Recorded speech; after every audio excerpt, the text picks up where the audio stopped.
In terms of an NZSCG group, what are the top programs that you have been offering? I would say for international students, we have one School of Health and one School of Technology. So School of Health, we have two programs particularly. One is New Zealand Certificate in Health and Wellbeing. It's a level 4 program. Okay. Ideally for students who have completed their class 12, who have studied biology as a subject would be the ideal choice to get into healthcare. Then we have a Diploma in Community Healthcare and Support. It's a level 7 program, ideally for matured students who are registered nurses or who are working into aged care or care workforce industry, or those are the ideal profiles. And apart from that, we have, and in both the healthcare programs, we have 160 hours and 200 hours of work placement that we provide. Then we have at an aged care facility. Then we have School of Technology, where we have a bachelor's degree available. We have an IT course available. We have a graduate diploma in data analytics. Again, like I was talking about machine learning and AI, right? Data analytics is super important, wherein we have added machine learning and AI as a subject to it. We have big data analytics as a subject that we teach the students.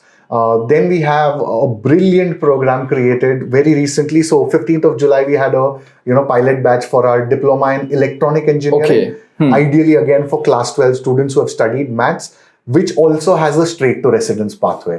So as soon as the student completes the studies, they need to find a job that is relevant to what they studied. Once they have a job offer, they can apply for a residence visa straight. There is a myth about this level 4 program, Farhad. So, visas won't be granted as the level 7 and level 8 had. What is your comment on this? I wouldn't agree with the myth that you're talking about. The reason being, sir, so we have 3 campuses for our School of Health across. So we have 2 campuses in Auckland, which is in Manukau and Newland, and we have 1 campus in Waikato region, which is Hamilton. Right? So that is where we have our School of Health. So the level 4 programs, we have 2 intakes a year in Manukau, we have 4 intakes a year in Hamilton, and 4 intakes a year in Newland. So total for level 4 program, we have 10 intakes for international students. And if the myth says that students do not get visas for level 4, we would not be running 10 intakes. So I hope that practically explains why we run 10 intakes, because that much demand and that many students are getting are granted e-visas by immigration. That is how they are able to travel. Please explain me how these level 4 students have the pathways to that career or settlement wise. Right. So as per Immigration New Zealand website, there is a sector agreement in place for care workforce. So what Immigration New Zealand says here is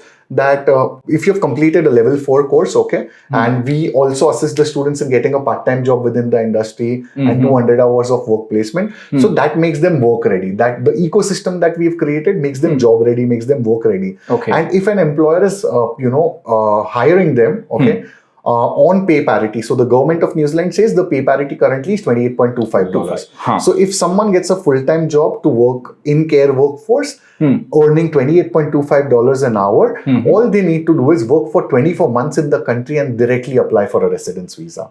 So even if you're doing a level 4 certificate course, this is absolutely the pathway that they can 100% go for and get a residence visa, because I believe that's the end goal.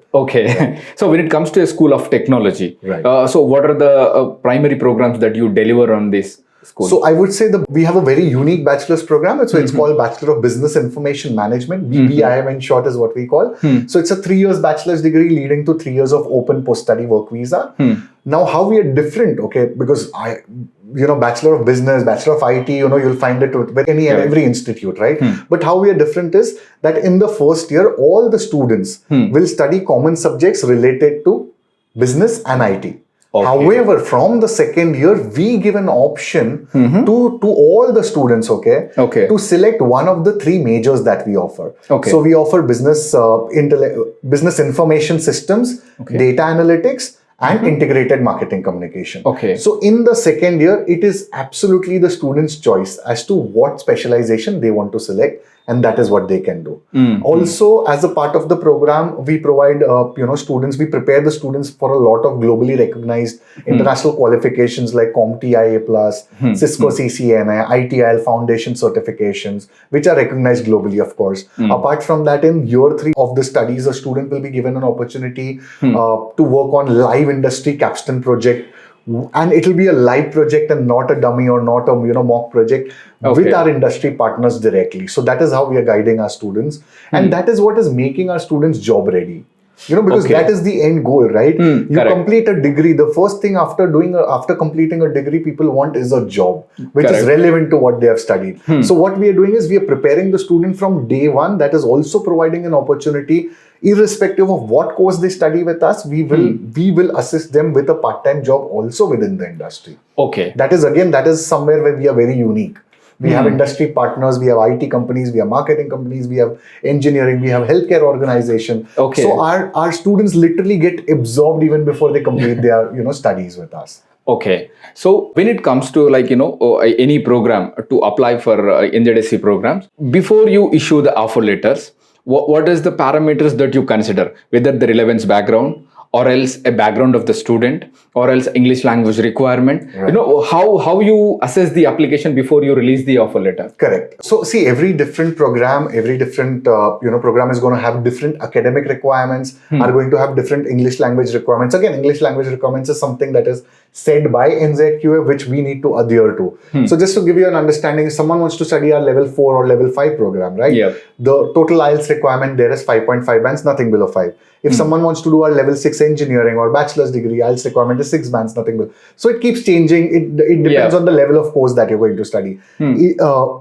Similarly, it comes to academic requirements also. If say, for example, if I want to study IT, we have an IT program, New Zealand Diploma in IT Technical Support level 5 course. If I want to study IT today, I need to have some relevant background, right? Correct. So today I've seen in India this is changing, and I'm glad to see that even if there's a student who studied class 12 in arts, they are able to take computer science as an additional subject. Okay. Absolutely an amazing profile to pursue IT program. If I've studied arts, right? Even if if I've studied computer science, but if a student wants to do a level 4 healthcare, I don't think it is relevant to what they have studied in the past. Nor it is justifiable for them as to if they studied arts or commerce, as to why suddenly you want to switch to healthcare. So that's the difference I'm talking about. So academic requirements are going to vary basis the choice of the course that they select. If someone wants to study our graduate diploma in data analytics, but if they have studied